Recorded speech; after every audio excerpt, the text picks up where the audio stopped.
to Cherie's World. Hey everybody, it's your girl Shar Jackson, and you're listening to Cherie's World. This is Orlando Brown, and you're listening to Cherie's World. Hey, this is Shawn Harrison, and I am listening to Cherie's World. What's up, guys? It's your girl, Jillisa, Lynn, and you are listening to Cherie's World. Hey, I am D.L. Hughley. I'm going on Cherie's World. You never know how that's going to work either. If you've never listened to Cherie's World podcast, this episode is for you. Courtney has pulled some of the best of our conversations, funniest moments, and some never heard footage before. Stay tuned.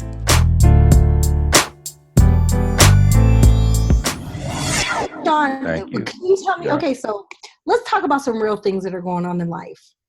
I'm sorry, I had to hit TV shows because, you know, people want to know that. But like, I just looked on and I saw TMZ.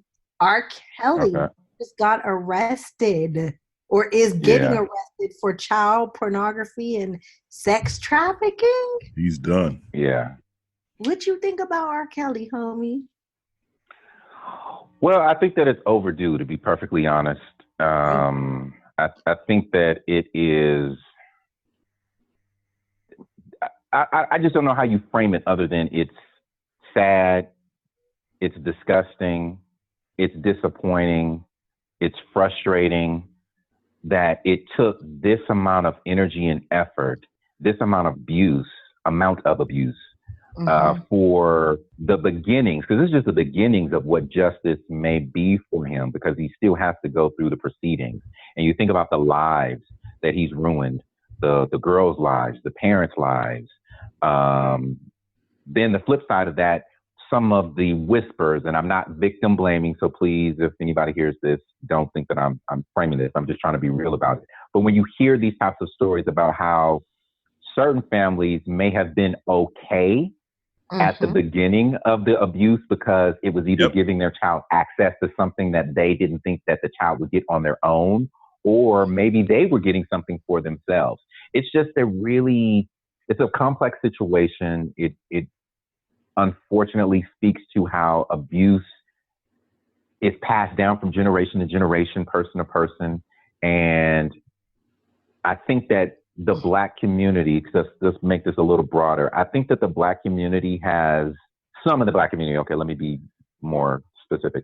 Some of the Black community have protected him for too long. I remember, I don't know, was it early this year or late last year where he got arrested for something, and there were women that showed up to his birthday party talking about like kidnap me, rape me. That's the kind of stuff that makes you wonder, how were you raised?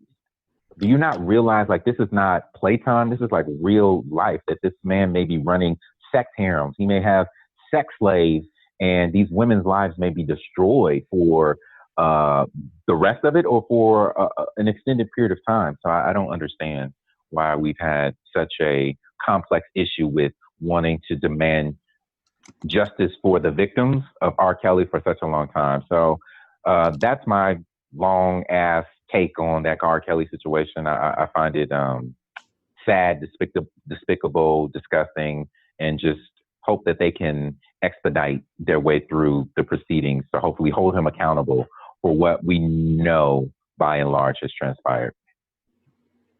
See, this is why he's my intelligent friend.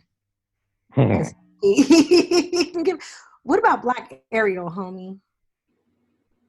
Oh, that's the kind of stuff where I think what we would consider to be an overreaction to casting of something. I don't pay too much attention to. I'm at the age now where I think I have outrage fatigue. So I'm amused when people turn things into something. I don't care about these people claiming that's not my Ariel. At the end of the day, she been cast. She about to do that part, and Disney about to make that money. So you can bitch and moan all you want. You can talk about how the character is supposed to be white. Well, not in this production, not in this presentation. So get over it. If you need a white Ariel, you got that cartoon. Watch it. Enjoy it. Live your life. Be happy. Can I follow up with that? Because, okay, what if they brought back Family Matters with an all-white cast? That's their prerogative. None of us own the rights to those characters. nor that situation comedy. So if that's what the original content creators wanted to do, or Warner Brothers, all I could do is just say, okay, I hope it works for them. I would laugh. I think I would want to see who the actors were that portrayed all of us. Yeah, and if me they too. were terrible, I would be ragging on them publicly. I'd be like, he's trash, she's trash. But no, I'm not going to be like, oh, they can't do that. Nah, what do I care? Wow. I agree. I think a white Maxine would be hilarious. And you know Waldo was supposed to be white. Really? Yes. Cherie, you never pay attention to the origin story. Oh, my God. I've shared that story a couple of times. Yeah, again, you know why Cherie doesn't know? Because she was always in her dressing room on the phone. Okay. She was in the real world while some of us were working. She was in the real world. Like, hey, boo, what time we getting together? That's what she was doing. Yep. And trying to get her ass home. But no, you left out this, Cherie. Trying to get her ass home before curfew. Because her mama didn't play. We live far. Wow. Okay, I'm sorry. We had a moment there. My mama didn't play that. But no, why do you, what's your take on it? Because you're asking questions, Courtney. So I want to hear what your take on the situation is about the Ariel casting, and like you're using Family Matters as an example. Like, do you think that certain things are so sacred that other ethnic groups can't ever, like, do you feel some type of way about them rebooting One Day at a Time and making it, I think it was a Cuban American family when they did it on Netflix? Like, is that a problem for you, or is it the white-black thing, black-white thing? Like, what is it? Well, I guess the Little Mermaid is different for me. But then, like, my buddy brought it to me, he said, what if they made a white Bebe's Kids? Then that's when I hit me like, see? What we call them, trailer park kids? But no, what if they just really made a Bebe's Kids, but it was all white, it was Bebe's Kids. And that's okay. So I think when you're talking about cartoons, I guess it's I guess you can balance it out. But I guess when it's real, there's no way in the world they can make a white Family Matters. I just want to know, dude, is like Bebe, look, I'm still stuck on Bebe Kids. Is Bebe like, that white girl that only messed with the black guys who got the black girl haircut and everything like that? No, because he said it needs to be white. So it's got to be a white woman, white kids. We can't have mixed kids. We got to have white kids. And then a white date. Like Honey Boo Boo. I guess. Yeah, I don't know. That's weird. I feel you. That's different. But again, I hear the point that you're making, but my question still remains the same. Is it a cultural thing? Is that where you're finding the issue between white and black? Or is it really what I said before? Are certain properties just so iconic to you that you feel like hands off, do not touch that? Well, I guess with Ariel, how did they just claim that she was white? That's my problem, because the girl that they picked, she got red hair. I mean, she looks pretty much like, I mean, I guess the perfect person to play it would have been Rihanna, but other than that, I think they picked the girl they picked was fine. I don't see, like, it seemed like they just have a problem with the fact that they found out she was black. Well, yeah, I think that you're being too polite. The reason why they're outraged is that because she is black, and when you think about Disney princesses, by and large, they have been white, and most content that's created, let's be truthful about this, is for a white audience. And so white people get to see themselves, whether in animated form, live action form, more so than any other ethnic group that watches TV or film. And if I'm not mistaken, because I didn't delve too much into this, getting information, this might be like the second time they've done live action and they've changed the ethnicity of one of the princesses. And so sadly, I think this feeds into the current times that we find ourselves in with the Trump presidency, where the racial divide has, I think, widened. And I think that people feel far more comfortable being open and honest about how they don't necessarily want other ethnic groups to have certain things that they have. is how I will frame it. And because of that, there's this sense of entitlement, which, as you know, has nothing to do with entertainment. It just has to do with the way this country has been formed. Yeah. And when they feel like they've been aggrieved, they're going to make noise about that particular thing and turn it into an issue. And they hope that all of that noise is going to lead to them getting what they want. I think that this is a no-win fight for them. I think, as the expression goes, you have to pick and choose your battles. I don't think that this is that one. What they should be doing is, as I said, if you aren't interested in watching a Black Ariel, don't watch it. You have the classic animated version. Watch that. Why do they have to cater to what your wants and desires are? There are other people that have supported a lot of these corporations and made them money too. Other ethnic groups. Why not explore something different? Why not give, I guess, the content creators, the producers, the ability to explore and do something slightly different? That's the way I view it. Yeah. All right. I totally. You too, Court? You agree with me? Because it's not, I mean, it's not like they picked a boy to play Ariel. I mean, they picked a girl who looks similar to Ariel, to the cartoon to me. So I don't see, like, I don't know. She's got a cute But I think you're coming at this from a perspective of a Black male, where you're just like, okay, but if I see similarities between this performer and the original character, then that's enough for me. And let me see the finished product and judge it before I prejudge and not allow them to do it. I don't think, again, there's something about race that matters to a lot of people. Yeah. And they don't want to give Disney the opportunity to show them that they can do an outstanding production with a Black actress taking on the lead part. That's just the reality of the situation.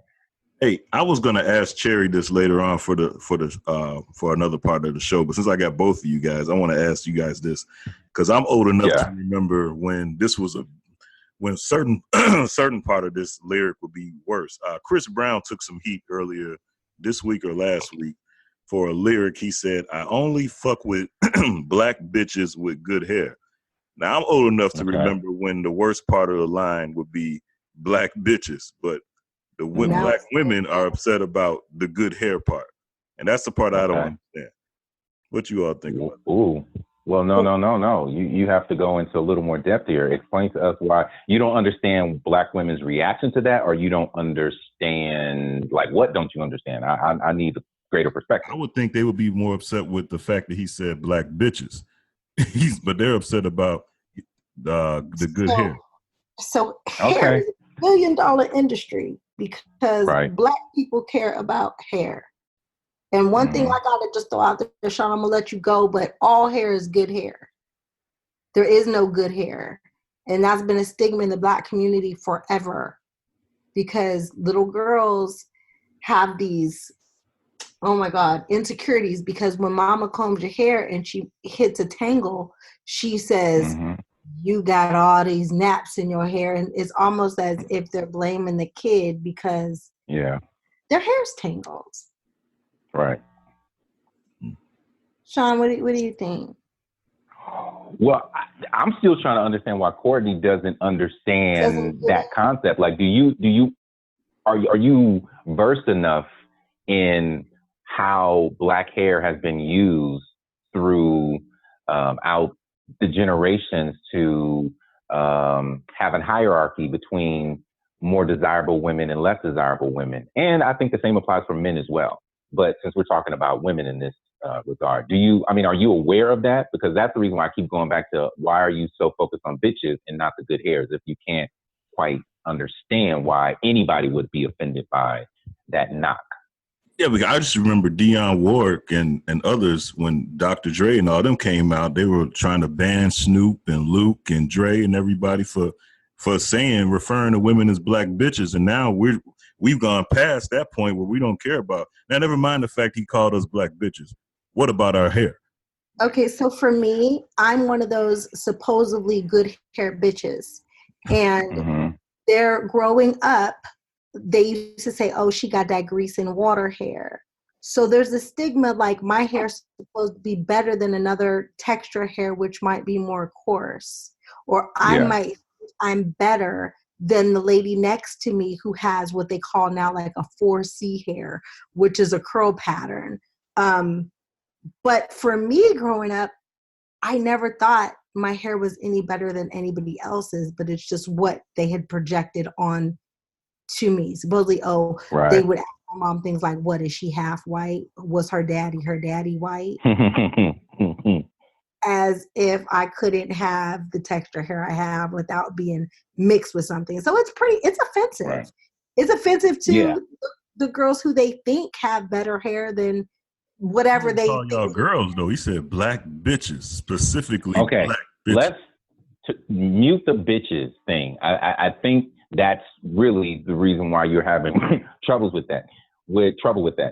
Do black women by and large want to be referred to as bitches? I think that you already know the answer to that. That's a no. Are there some women who embrace that at this point in their lives and they're kind of okay with it in certain settings? Yes, we know that to be the truth. However, Cherie's speaking on something I think that's a bit broader, as well as what I don't think you're giving room for is the evolution of people's values. There was a time where that kind of stuff really, really, really matters. Nowadays, we're trying to reframe how Black people, boys and girls in particular, think about hair, think about skin color, because there is no better complexion than the other. There is no better hair than the other. So, and so what Cherie talked about, like the $1 billion that the hair care industry rakes in because of Black women. When you think about Black women have so many different types of styles that they employ. So you have women who have finer hair that, do straighter styles. You have women who get extensions and weaves and they wear wigs. You have women that have natural hair and they wear their hair in different styles just based on that natural care that they put into it. Because there is so much variety, I think, when it comes to Black hair, that's another thing where people are kind of like, we have this thing like representation matters. I think it sort of applies to that. Apply that to this. Represent all aspects of Black love, because Black love is embracing who we are in our entirety, right? And so that includes people with different types of texture of hair. So as Cherie said, buying into this social construct, and hopefully you know what that is. That means it's something that's made up. It's not a reality. It's something someone taught to or said to someone else, and then it got ingrained in them, and then they told somebody else, and then somebody else believed it and told somebody else. We have to get away from some of these social constructs. So what Cherie said, there is no thing as good hair or bad hair. It's all hair, and everyone's texture is different. That's all it is. And so for him to be running with that mantle, passing on those types of slights and put downs to Black women, and I think is offensive, and it shows what a small-minded person he is, and he needs to evolve in his personal life so that hopefully his lyrical content can get better. And a shame on him. He has a daughter. Not only does he have a daughter, he has a Black daughter. So he's just passing down the mental slavery that's been handed to us for generations. It's disgusting. As far as the word bitch, Courtney, there are certain people who you might meet in this world who do think I'm a bitch. And it's usually because I used my voice and stood up for myself. And then, I'll own that. Yeah, I was a bitch to that person because they deserved me being a bitch to them. So I don't know if he likes. I don't know if a white guy said, "I only fuck with niggas with educations," I wouldn't be mad about the fact that I don't have an education. I'll be like, "Yo, he just said nigga." But education is something that you can choose. Hair texture is not a choice. Hair texture is DNA. Before I even get to that, I'm saying the man just said nigga. That's what I'm looking at. I would kick his ass for that too. I'd fight over nigga quicker than I would bitch. Okay. Depending upon what content you use it, but if you call me a bitch in my face, yeah, you still might get punched, depending upon who you are. Right. Unless it's one of my exes who I have truly been a bitch to, then yeah, he might be able to say that because I was. But 9 out of 10, he's gonna get "so was your mama" behind it. How do you guys know each other? truly, I was blessed beyond measure to meet this talented queen we have on the phone years back when I first moved here, probably like 9 years ago, because I moved here 10 years ago, and I believe it was like a year after I moved here. I got casted to play her girlfriend Really? on her project. So I got to kiss that little thing we're on the phone with. Oh, okay. Jillisa she's gorgeous, obviously. Listen, in the most innocent acting way, but I did end up on media takeout for my first time as her girlfriend, so I'll forever remember it. And I think it was the funniest thing. Like the photos were set, and they did like a TMZ thing on her, and they're like, Cherie for Family Matters dating model Jillisa Lynn, and they're like, and I'm like, oh, how flattered. The one time that I've ever been in the media for like dating anyone, because I've been discreet, it happens to be this beautiful icon. So I was honored. I mean, Courtney, what a better introduction, right? 750,000 people clicked on the link within an hour. Literally, we could probably find the photos of us locking lips on set somewhere. And let me tell you, it's been Jillisa Lynn, Ricky Romance, and somebody else who I won't even say their name that I have been seen with on blogs, and the only one that I will ever claim is Jillisa. Yes, lucky me. Jillisa, so for all the people that want to experience kissing Cherie Johnson, can you tell everybody what that was like for you? Oh, it was just sweet and sensual, and she's an absolutely beautiful person. So with or without the kiss, I'm absolutely honored to meet her, and she's such a great support, and she's been nothing but uplifting and loving to me the whole time that I've known her. And it's very rare to find that consistency in this city, and she's literally been like a shelter to me. I feel like I could go to her for anything if I needed it. So I'm grateful for you, beautiful. Anytime. I love Jillisa. Jillisa's so sweet. Jillisa actually, they woke her up, her family's still on the East Coast, before I even knew that we had made the blogs. Jillisa called me, and Jillisa was like, oh my God. And I was like, I'm so sorry, Jillisa. Please tell your mom I'm sorry. She said, my mom thinks it's great. Are you kidding me? And that was my hilarious. She's like, she loves her. Oh my gosh. I adore your mother. And you were like, oh my God, what are you going to tell my mom? So till this day, my mom always says, I don't know why you dated all those losers. You needed to date Jillisa. Right? See, Mama knows best. Yes. Plus, my mother's name is Lynn, so she claims Jillisa to be her own. And then my daughter's middle name is Lynn. So all the women I love are connected. Oh, I love that. That's it. So sweet. So Jillisa, we're gonna let you go soon, but I have a question to ask you before you go. Yes. Social media. How the hell do you have those many followers? I mean, I know you're sexy, but good Lord, like social media. You have taken over social media. Oh my God, I love you, and I still feel like I'm trying so hard. So, well, I'm about to give a little free game right here to those who want to grow their social media, because I've never been about try my trial class and this, that, and the third. This is the strategy to it. Well, first off, I had 60,000 followers on Twitter before we switched over to Instagram, before Instagram existed, because I actually got this big on Twitter before Instagram, and that came from me doing a lot of music videos, and I was reposted by very substantial people in the industry that I got to work with, Snoop Dogg and Soulja Boy and Tyrese and 3 6 Mafia and Baby Bash, and everybody was reposting the video, and I was a part of like those videos, so my following grew a lot in the beginning from my music videos. Now, when I switched over to Instagram and I got up to, let's say, 60, I remember being at 68,000 followers. And I'm like, okay, what can I do to be different? Or what can I do to, like, grow my page now that I'm at this? Because I feel stuck. Like, I was stuck there for, like, a few months. Because, I wasn't really posting that consistently. And I was kind of just like, okay. I didn't really have, like, a strategy.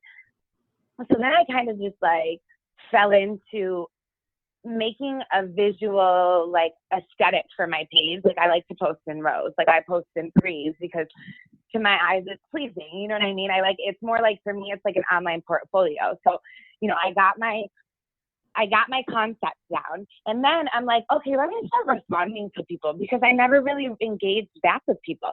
And this is like so important, to the point where I literally would spend hours like going down, thanking every single person that commented on my photo, going and liking their top 3 photos, commenting on every single one of their photos. Like, if I see a photo, like, I'm either liking it or commenting on it. Like, there's nothing that passes my eye that I'm not doing, because it's like, at the end, even if it's on the Explore page, wherever it is, it's like, if I like it, I'm going to like it, because that's going to bring, 1, attention to my page, and 2, it also shows that my page is being active and it's consistently, you know, engaging. The other major thing that helps is doing shared posts. You know, there's a lot of other models and influencers that I work with or engage with that you know, have a liking. We have a similar brand. So it's, you know, we'll do shout outs and share a lot of photos and that type of stuff. And then obviously, you know, my music and my acting, and I got some really, you know, great roles in the last couple of years, and I've gotten a lot of reposts from, you know, my photos or any gigs that I book. So it's really all about like staying consistent. I post around the same time every day, unless I don't post. Like, if I don't post, then I'm still engaging. But it's so important to just keep your page active and to like engage back and share with other pages that are like yours. Like, whether it's in a story or, you know, wherever it be that you think that, you know, on your page, if you want to post for an hour, and like, you know, it's all about like other pages seeing your page and figuring out your strategy to it, and just staying consistent, because it's just like anything else.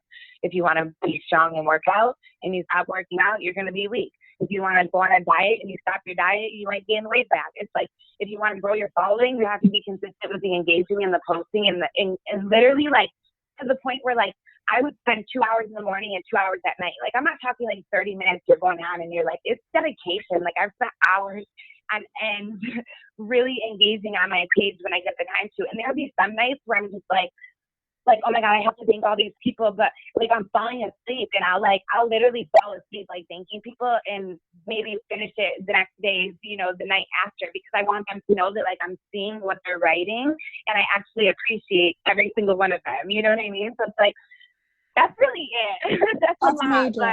but That is major. And when you get your music, Jillisa, can you send us something so that we can play it? Even if it's just I'll be done really, really soon. I'm hoping to release it on June 24th, which will be my 10-year anniversary in Los Angeles. So it's big for me. So that's what I'm pushing for, is June 24th. So let's just put that out there. June 24th is when it's going to drop. So, Shar, you were just going back to entertainment, because that's what everybody wants to hear about. You were gone like a month or 2 ago working on a project. Can you tell us about it? I can't yet. I can't. But, I mean, that's the thing. Like, you know, the industry, man. Like, I kind of pulled back a little bit from being in the forefront all the time, because I had my little splash in the media, which I wasn't really a fan of. So I pulled back a little bit from Hollywood to focus on some other stuff and build some other empires and stuff for my family, and not just leave them TV money. But I'm still acting, you know what I mean? I'm still acting. I'm producing. I'm directing now. So it's just luckily enough, we have the luxury, because we worked our butts off for, you know, almost 40 years. Damn, that's crazy to say. But since we have done that, we have that luxury to kind of work when we want to work, you know, and explore these other things in life. So, but I'm still doing it. I'm still in Hollywood. Oh, I know. That's why I wanted to let other people know, because everybody, you know, I get these people who write me all the time. They're like, yeah, you has been. And I just laugh. I'm like, well, y'all was in elementary school. You're like, if anything, I just has been that shit. I'm doing something else now. So there you go. I'm having my recess like y'all was having y'all recess when y'all was in school. So see, and that's the thing, they don't understand, Cher. They don't get it, because we didn't have that break growing up. You know, we were working 14, 15 hours a day while everybody was going to school, going home, playing on their bikes, and going to sleep. Like that wasn't our life. And so now we want to rest. We're a little tired. We want a nap. I love it, because I always say, well, how can it ain't never gonna be call me a has been? That can't offend me. Yeah. So yeah, that's the weirdest term to me. It's like you have been. Okay, well, yeah, I have been a lot of things, but what have you been? Right, I have been, but I'm still a bitch. Exactly. on that bitch mode, cuz out.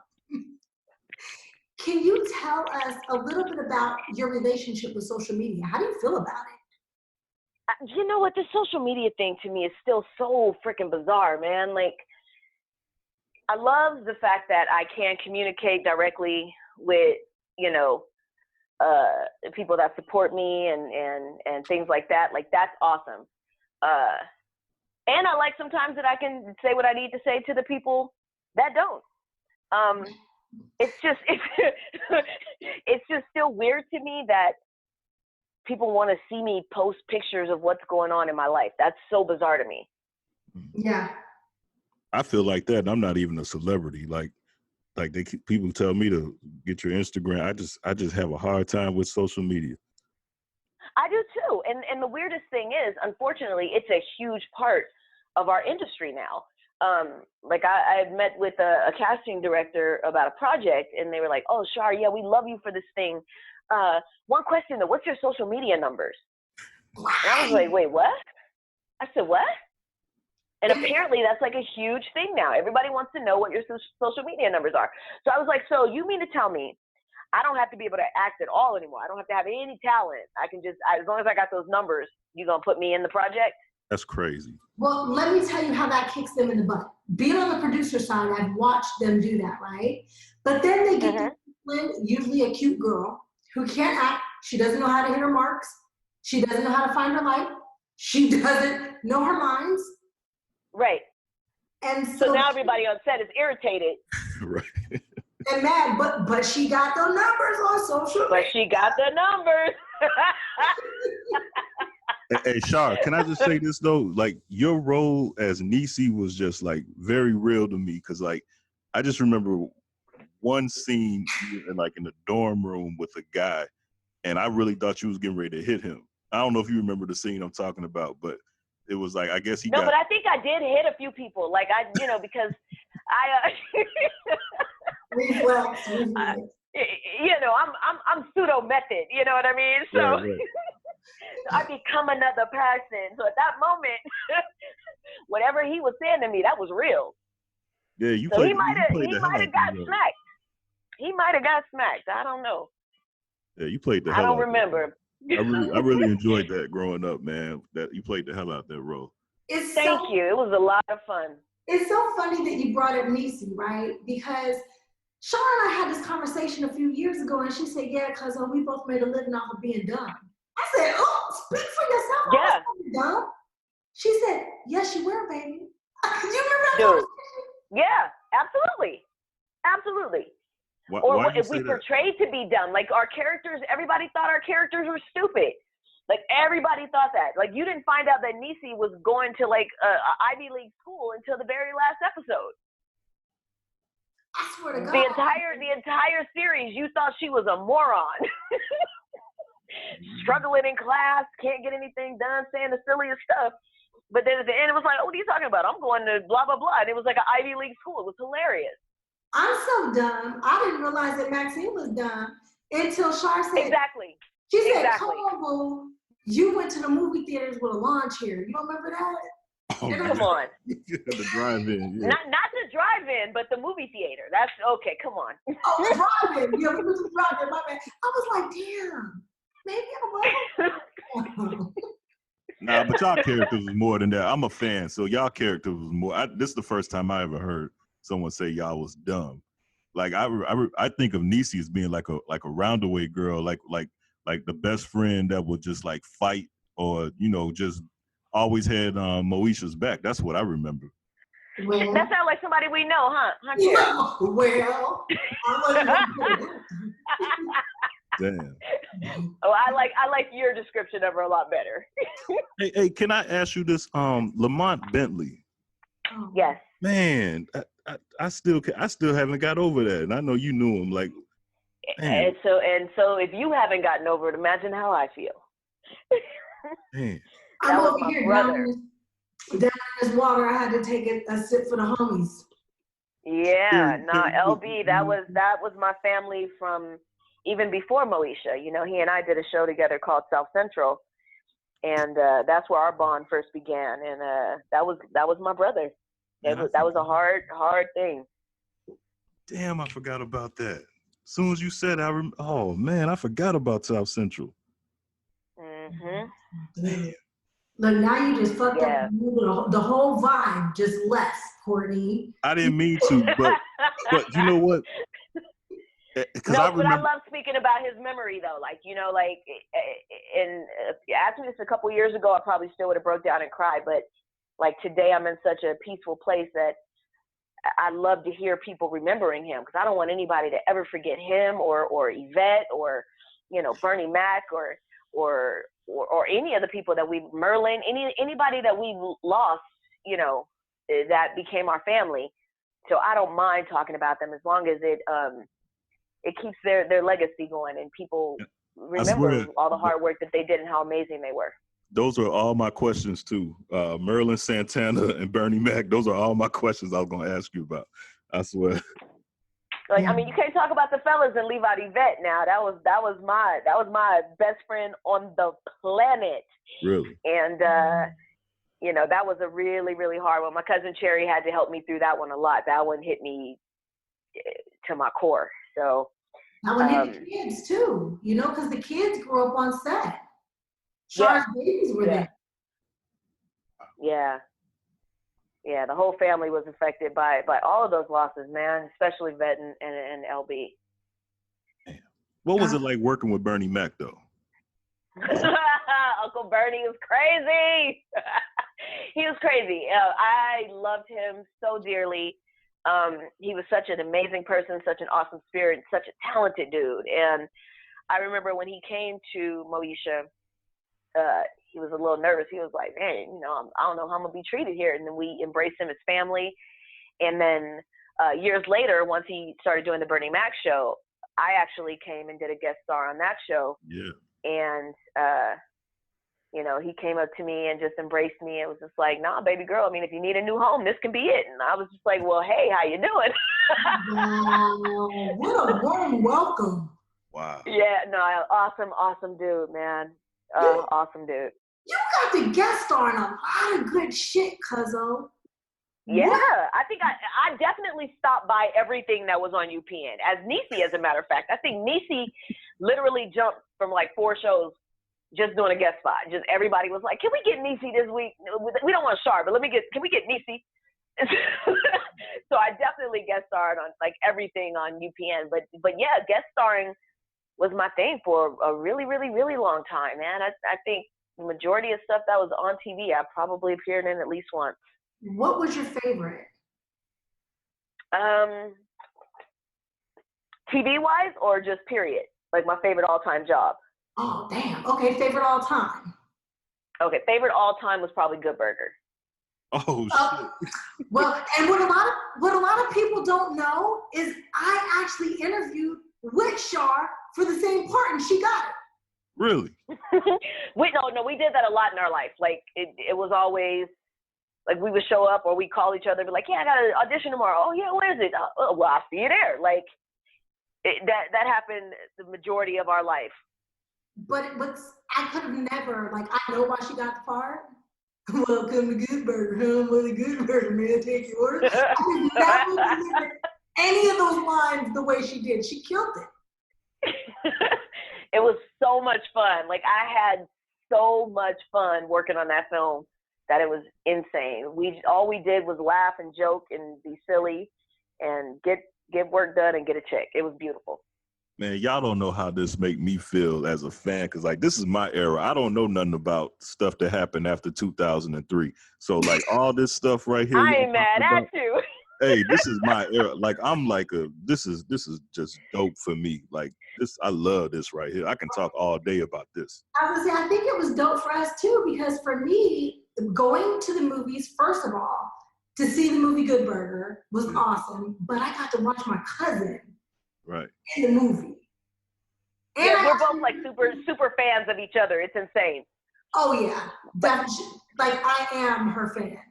Like if she does something, I don't even watch TV. Yeah. But I watch everything that she's ever done. Man. So what people don't know is like Orlando is my baby. I've known him since he was a child. I reached out to him when everybody was asking me why hadn't I talked to him and is he okay? Orlando is fine. Orlando, well, let me not speak for you. You're a grown ass man now. Baby, how you doing? I'm fine. You know, it's just I really have enjoyed being a 31-year-old man and realizing, you know, what snakes were in my grasp. And I'm very close to God, and me personally, I'm just happy that, you know, I'm not in any crazy position to have to panic or do anything. I do know that a lot of people were concerned because they seen what was going on, and you know, it was my first time being extorted and used. But you know, a lot of the accusations and stuff like that, I don't mind people having their own opinion. I'm not that kind of person, but you know, at the end of the day, I'm perfectly fine. I'm busy working on the new album, putting together the Orlando Brown show, still, and you know, pushing forward with my life. You know, it's about my kids now, and making sure that, you know, everything is stable. You know, it continues to be stable and keep stacking this dough. That's about it. So let's talk about your album. I know that you write. You've always written your whole life. Are you going to talk about your life in the album? Yeah, well, that's exactly what it's all about. I've always put my life and base my music off my life, real emotion, real situations, real experiences, and that's why when I put the first album out, it really did. It was received well because it was the truth. Yeah. So you can definitely. Yeah, well, thank you. I appreciate it. It's like that's exactly why I addressed a lot of what people, a lot of the concerns in the song, the new album. The new single is called Knockout. I just released the video yesterday. The link is in my bio. Orlando Brown 9 is my Instagram. And, you know, like I said, we're just trying to push. I mean, there's a lot of things that was going to be said on this album that should have been said a long time ago, but I'm glad I didn't say it a long time ago because I was too young. You know what I mean? Haywire, just saying whatever because I knew it sounded good, but at the same time, you know, I collectively put my thoughts together and came up with something eclectic. It wasn't the time. So the Orlando Brown show, what is it about? Well, it's about me. Well, it's a lot of teens that have that are out here, you know what I'm saying, like basically on their own. You know, when you get, you know, so basically I get money. My father dies, I inherit money. My mama's like, Mama gotta have a life too. So you can either stay here with me or you can go live your life. And I choose to go get my own apartment. So it's basically like a flip of, let's say, you got like Jamie Foxx show, Martin Lawrence show, and Fresh Prince of Bel-Air all rolled up into one. So it's scripted. It won't be no crazy. Definitely a sitcom. Awesome. I'm so look. I want to get back to the original, like how, you know, what the real thing was. You feel me? Like we're the last of those our generation that make people want to watch TV. You know what I mean? Thank you. As a fan, thank you for that. Oh. So you know, I missed that kind of TV. I know we have company and I know that there will be other people listening, but can we get a little bit personal for a minute? I want to talk about Dr. Of course. Phill. Okay, so Dr. Phill, as I told you, I was on Dr. Phill too. And what a lot of people don't realize is it's a TV show. So there are actors involved and things are edited. So some things are creative editing. I personally did not want to watch it. When something happens with one of us on the show, people send it to you and they throw it down your throat. I started to watch the show. I could not finish watching the show because I was pissed. Yeah. Because I know that the world, they don't understand that TV is TV and it's all for entertainment. For me, it was personal because it's your life. And I love it. So can you just tell us, I know some more. What people don't understand is he signed a contract to go on Dr. Phill. So I'm doing a lot of the talking. there's certain things that can be said and can't be said because there's a contract that's involved because it's a TV show. Right. What is your take on the final edit of the Dr. Phill show? Well, I was hurt only because I essentially went there to see if I can round up all of my baby mamas and, connect with my children. Because I was on tour and doing a lot of stuff. So I was like, what, let me get this right, get this together. And it just turned into an ambush. I was in my dressing room, so I didn't see what they were saying, to introduce me and everything of that nature. And when I got out there, they just made it look like, like what they made it look like, so I was hurt. That was my reaction. I was hurt. And, I was expecting to be respected. So basically, I was hurt. I had no recollection of what they were going to say. And it just, Right. I was overwhelmed, man. So I'm just trying to figure out exactly like how people feel. You know what I'm saying? Because they don't know how I feel unless I say something about it. Absolutely. And that's why I didn't say something about it, because I wanted to wait for someone like you to come along to be able to somebody of family, somebody like family to basically talk to about it. But dude definitely was chasing clout. That's all I can say, and everybody sees it. So what people don't realize is there's people who position themselves around people who are on TV or musicians, and they pose as friends. And what they do is they wait for an opportunity to sell their friends out. Right. And a lot of that happens. I've been sold out. We had a conversation about me being married to somebody and having their babies. So there are people who position themselves in your life and pose as friends, but they're really just waiting for the opportunity to sell you out.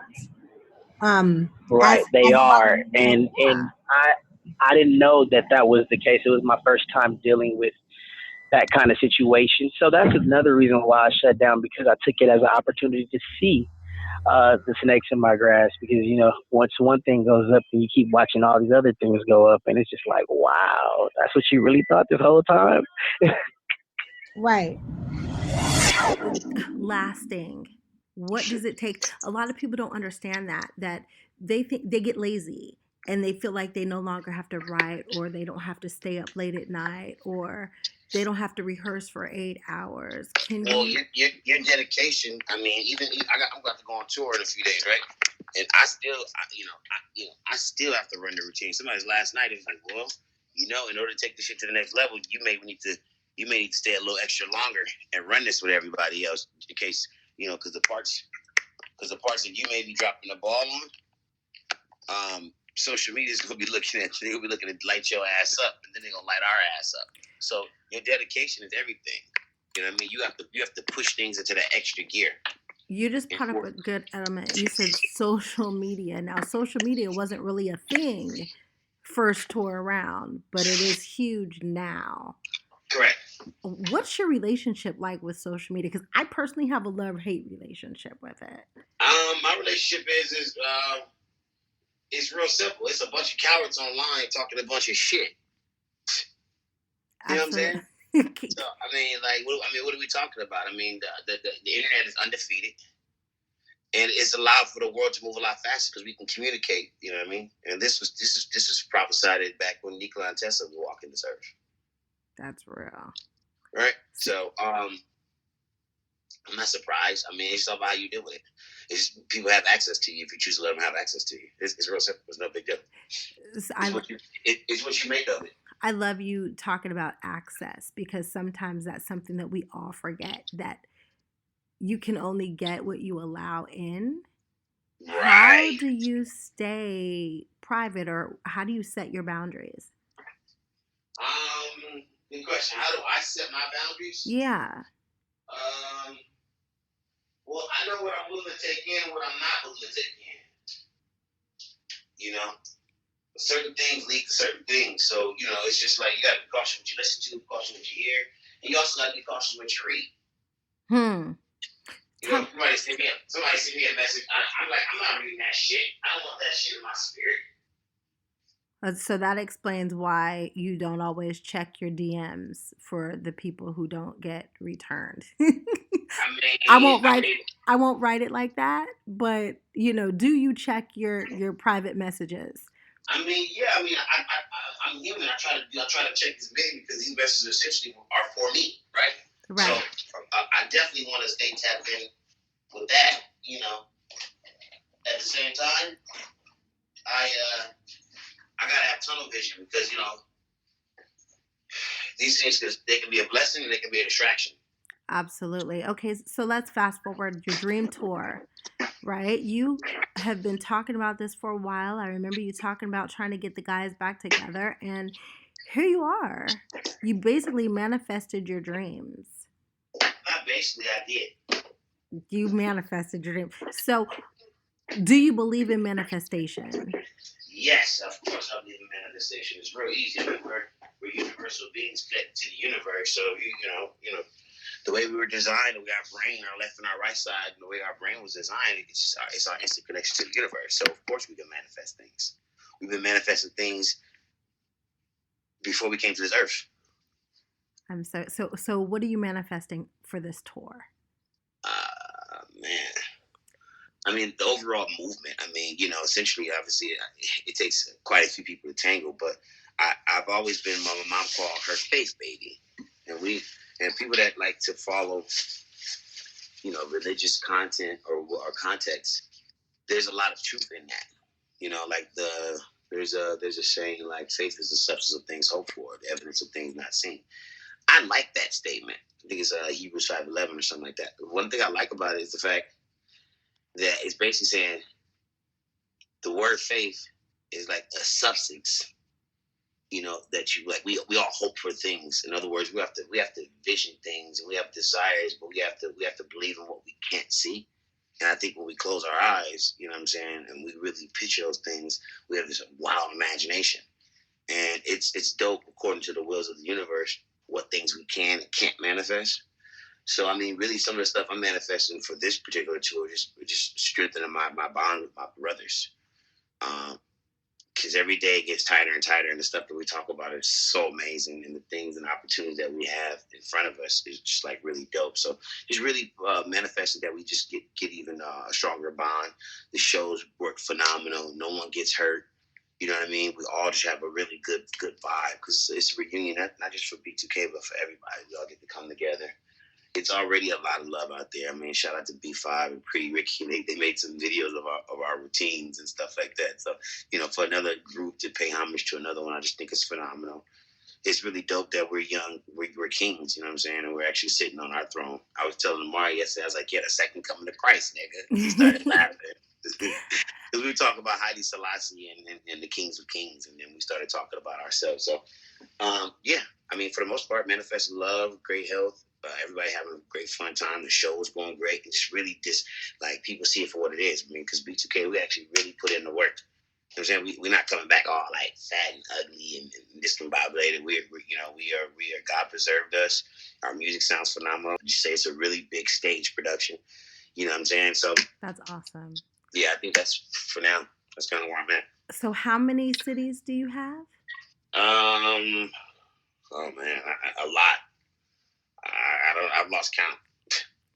But I know we're probably doing close to 55 shows. 55 shows. That's amazing. I'm not going to... That's nothing, because I was in China. I was doing probably a show a day for 365 for about 6 years. That's amazing. You basically had a Las Vegas residency in China for people who don't understand. Can I tell you this? That's exactly what I had with a full production over there. Motherfucking lights, everything. Like, it was crazy. That's amazing. I'm so proud of you. What's next? What comes after the tour? I mean, I know it's crazy to say what's next, but that's what everybody's going to ask. What's next for Raz B when the tour's over? I mean, sky's the limit. I mean, I have so many projects on the Media Rising. I mean, from from development with other artists, from movie projects that are like really like taking off. Probably one of my biggest baby projects would be the fact that I produced a show called Raz to Riches, and my name Raz means revealer of secrets in Hebrews, and the riches are revealing the real riches in life. It could be fruit, it could be relationship, it could be time, it could be the things, the basics, things that really matter. And those are the things that I want to reveal. It's going to take place in China, and it's going to drip back into America. I'm pretty much bringing like 6 people over to America, and I'm just, it's really deep out. Me and my guy, Durano Fair, was coming up with a new concept because he actually has one of the very first Chinese artists that was on a reality TV show.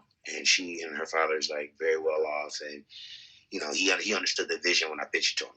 So possibly Raz to Riches, which I tell people it's not a reality show. It's more of a network. It's my network where I can people come to me all the time, not for they want to be famous or this. Essentially, they're looking for some kind of help. Absolutely. And what's his name again? Is it Ferris? Duran O'Fair. Duran O'Fair. Okay. Yeah, I don't have his card on me right now, but he's. That's okay. I just want to make sure that I get it right when I type it up. Yeah, he helped with like Jersey Shore. He's probably placed like 120 shows. That's amazing. I'm really proud of you. Thank you, Bobby. And thank you for waking up in the middle of the fucking morning. What is it like? 4 there? 5 o'clock? Yes, about like 5 here. It's 5 o'clock in the morning. He is up doing an interview with me. Thank you, baby. I love you. I love you too. Good luck.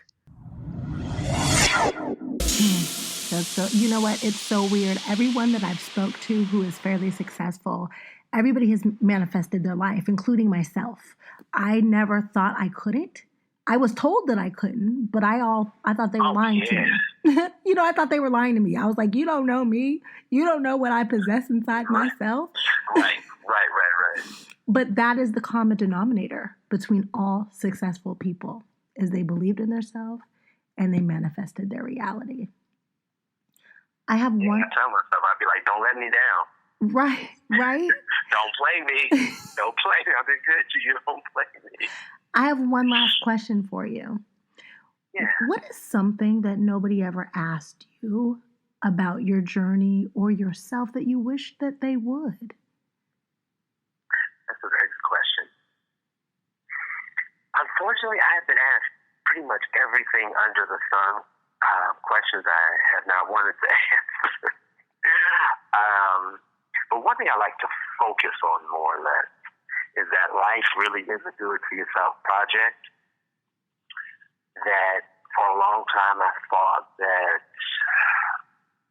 somebody would help when I was growing up, or even my dad used to tell me, you keep staying focused, stay focused, and one of these successful blah blah blah Black entrepreneurs will take you under their wing. And I spent a lot of time in the back of my mind thinking that a lot of the false promises, a lot of the things we talked about earlier, Hollywood talk.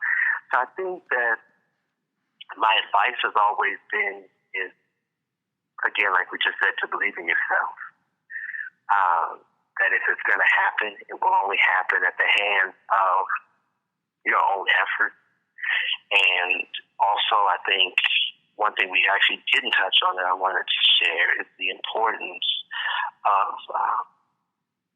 how to use social media as a tool. What I'm seeing is a lot of, in this whole digital economy and world that we live in, it's really cut into our creativity and our concentration, because now, and it's caused so many people to become very depressed, they're now spending so much time focused on, or comparing for that matter, their real life to someone's highlight. And social media, I see people, they can't even be where they are, meaning they've got to have their phone out, they're recording, they're showing. I mean, literally, social media has become the executive producer of our lives. Yes. And we don't know who we are anymore. So sometimes I think it is important to, for me, when I pick up my phone, I'm either inspiring or taking care of this. Every now and then I might find myself getting lost because, you go on there, you're looking at this and looking at that. But it's very rare. Either I'm inspiring or taking care of business. And I think that we've gotten so caught up in the like. Before we wanted the person in front of us to like us, but now we want the world to like us. We need that attention, and attention is the new currency. More people want to get paid attention than they do actually as it relates to getting paid these days. So that would be more of a warning. That I haven't gotten a chance to talk about much, is the damage that social media has done at the hands of the fact that social media is a machine. It's not really built for people. It's an algorithm. It's a system. There's no personal touch. It's all about us being content providers and being, staying rather hungry and starving for attention. So, the old saying goes, R.I.P., rest in peace, for everybody dying for attention. Yes.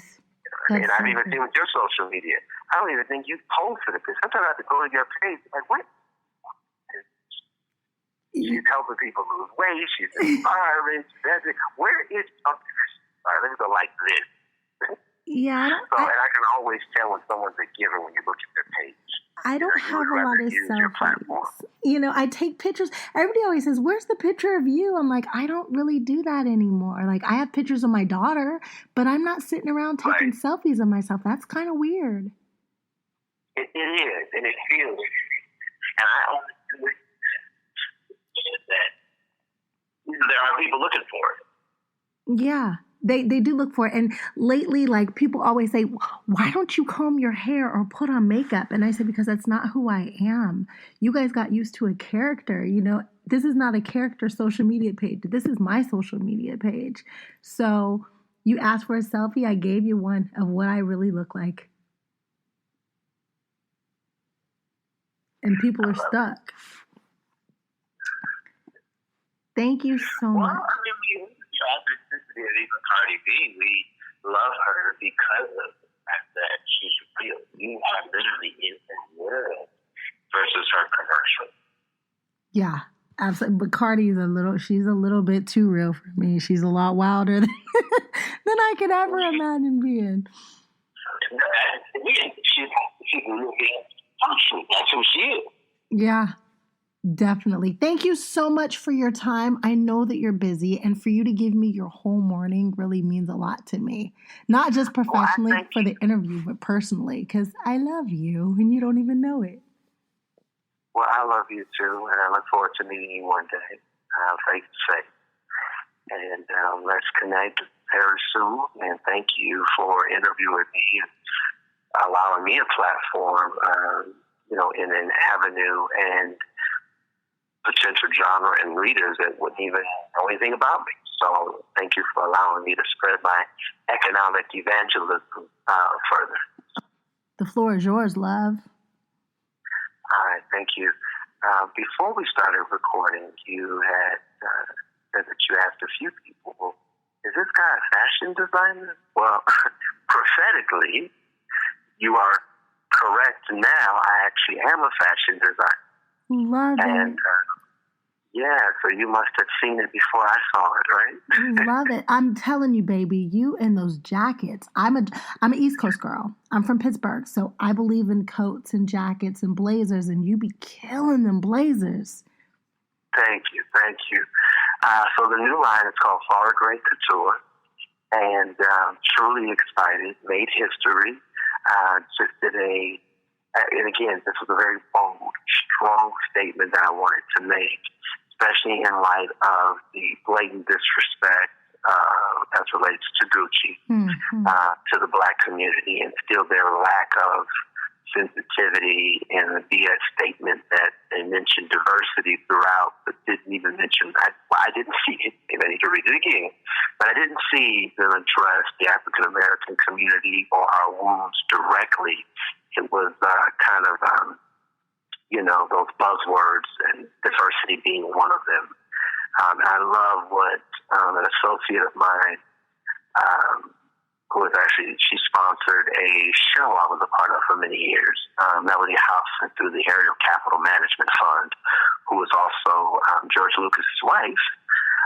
But she actually spearheaded, which I was more impressed, with what she did as it relates to her outreach with Starbucks and the Black community by making them shut down all of their stores and making them train the staff on race relations, sensitivity, how to approach the Black community, how to respect our dollars. Because who we give our dollars to is who we give our power to, as one of the great of our time once said. So we don't realize that, being really what I call one of the top 20 richest nations in the world would really be us when we look at our buying power of over $1 trillion. So I wanted to communicate the importance. When you look at the Asian community, their dollar stays in their community for 30 days. When you look at the Jewish community, the dollar stays in their community for 20 days, whites in general by 17, and us 6 hours. So therefore, I wanted to make a bold statement that we do luxury well. So I just did a $10 million, 460-carat diamond bejeweled jacket, which is available on Rodeo Drive, which also made history. It's one and within a series. So I actually became the first African-American to have a line bearing their name on Rodeo. So I wanted to step into fashion, and we've got a little bit of everything. We have over about a collection, probably about 40 pieces dropping within the next few weeks. And this is actually the first interview I've done to talk about that. So it's called Farah Gray Couture. And people can visit, Farah Gray everywhere to see it on all social platforms. So this is major. We actually do a men's fashion review because it's a lifestyle magazine, but it started as a men's lifestyle magazine. Who do I need to get in touch with so I can get some pictures and we do a whole fashion spread, a whole fashion review on your line? Awesome. I would love that. What I'll do is I will have either Rhonda or Chanel send you, just shoot me the email address and I'll make sure they get all the pictures and send it over. Oh my, I'm like seriously freaking out because that was going to be my next hunt, baby, looking for, I wanted a Black designer that I could do a whole preview of their summer and fall and winter collections. I will make sure to get it all to you. Thank you so much for being here with me today. Welcome to Cherie's World.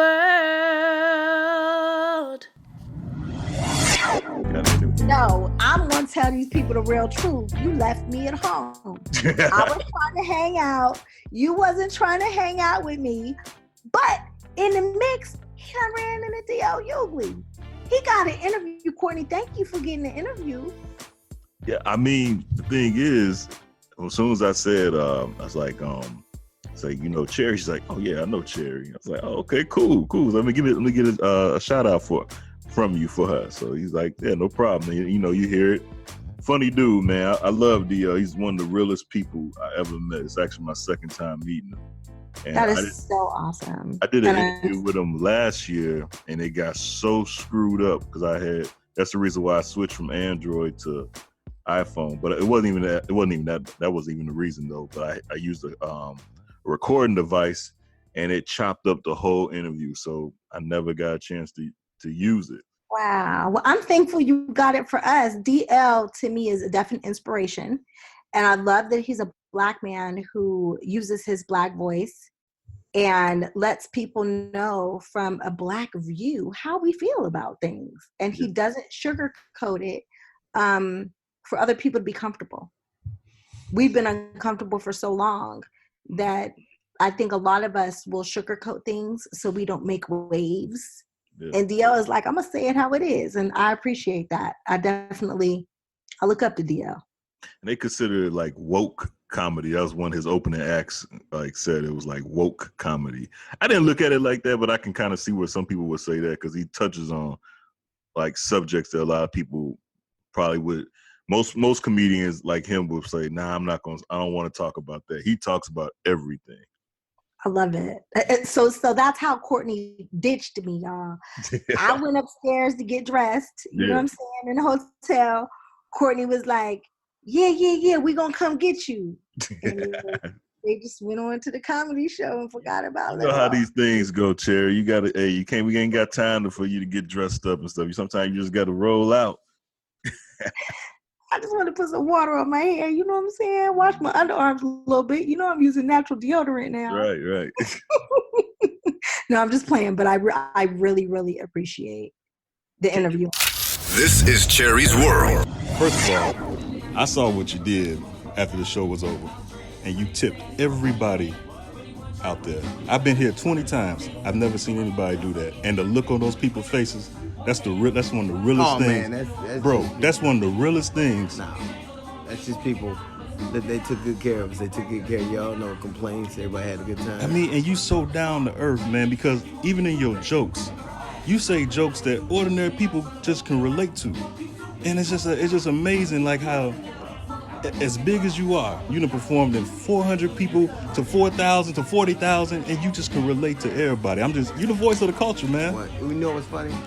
When people say stuff like that, I'm honored, but I really try to make sure that my voice is clear, because I think if you're who you are, then one human being to another, and your humanity shines through, hopefully people can connect to that. But I love what I do, and I really love people.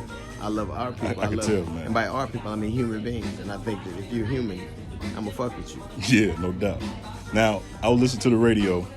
Cheryl Underwood came on Steve Harvey Morning Show, and she was talking about the Jefferson's Parker's thing. She said the perfect person, and Jamie did his thing, but the perfect person to play George Jefferson would be you. Well, Jamie's a much better actor. He looked like him, but you can actually... Yeah, well, that's because we had the same experience. But you know what I took away from that? I watched it. Yeah. And it's sad that they could have conversations back then that we can't have now. At all. It says a lot about how we devolved. Yeah. We weren't as rocked by words. Right. Because we looked at the intent. Right. And so I think that show showed exactly how far we have fallen back. Yeah. Not by what we don't say, by what we do say, by what we don't. Right. I don't think it's just the words. I just think our intent is different. Yeah.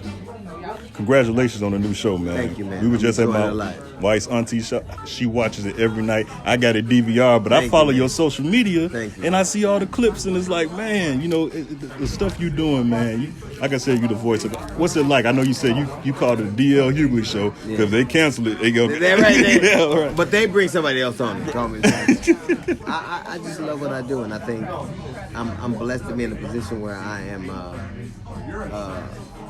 I've been given these opportunities, and I don't take them lightly, and I understand. We need it too. That you know, because when people say stuff like that, I can't say that, but I can say this: I'm blessed to be in a position where I get to say exactly what I mean, and be as clear as possible. And I'm not really necessarily all that afraid of the repercussions. No doubt. You like one of the few people that ain't. Right. Now you know, last time I talked with you, Trump had just did some stuff. But now, what do you think about this? I can't believe this Mueller report that came out. I can't watch CNN and Fox News. Most people haven't read the report. Okay. And either he's guilty of a crime, or we should change what guilt means. Right. And I think that shows a lot about people, that they're willing to vacillate and move back and forth between their mores and what they believe and what they don't. Listen. I love Barack Obama, but if he had done what Trump had done, I wouldn't care what anybody thought or what I thought. I would think that was wrong, and I would say something about it. Yeah. I think that people are willing to move their edge for convenience, and I think it's a shame. And I think it really just shows how cowardly we are. Oh yeah, as a society. That's real talk. Because all they say is, well, the economy's doing good, so that means that is literally the love of money, and I think that epitomizes where we are as a society, that we're so concerned about financial gains that we look the other way when other things are happening. It's true. I saw on your social media that your passion is your tattoos. That's like your getaway. How many tats you got? Oh, I don't know. A alive. Yeah. Well, I just had to get them redone. Okay. You know, because they fade. You know, like yeah. like memories. Right. Yeah. Right. I dig the cat who does them. Yeah. Big Steve, and I dig the best tattoo I can say I ever got was one to my father. Right. And it was the perfect experience because it was enough pain. My tattoo of my father reminds me of my relationship with him. It's pain and permanence. Like I'll never forget what he meant to me, and I'll not necessarily forget how painful it was, but they all kind of come together and are something that's impactful, and I'll never forget. Last question. I love how you comedians, real comedians, can use something that you're going through and make it a joke and use it to inspire other people. One of your brothers, Def Jam brothers, I listen to him, J. Anthony Brown. I love Jay. And he's going through leukemia. Yeah. Do you see how he's fighting that? And I just want to know what you think about it. I think that comedy is pain. Yeah. The comedy and tragedy are the same thing. Yeah. And the saddest thing about Jay to me is he never got, and I see he's still here now, and obviously I think he's doing well. I'm sure he's gonna beat this thing. But I think that sometimes we don't appreciate people when we hear them every day or see them every day, and we have to have something like this to remind us how solid they are and how important they are. Yeah. But comedy is really just that. I remember the whole time my father was dying, I never forgot that I was his son, and I also never forgot that I was a comedian. Yeah. So it was the most weird confluence of two things collided at one time, and I think that's just kind of what happens to artists, and particularly in comedians.